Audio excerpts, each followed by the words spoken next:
Она сидела на полу и груду писем разбирала, и, как остывшую золу, брала их в руки и бросала.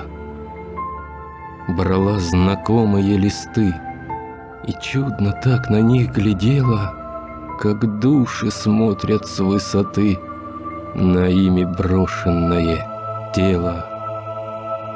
О, сколько жизни было тут, невозвратимо пережитой! О, сколько горестных минут, любви и радости убитой!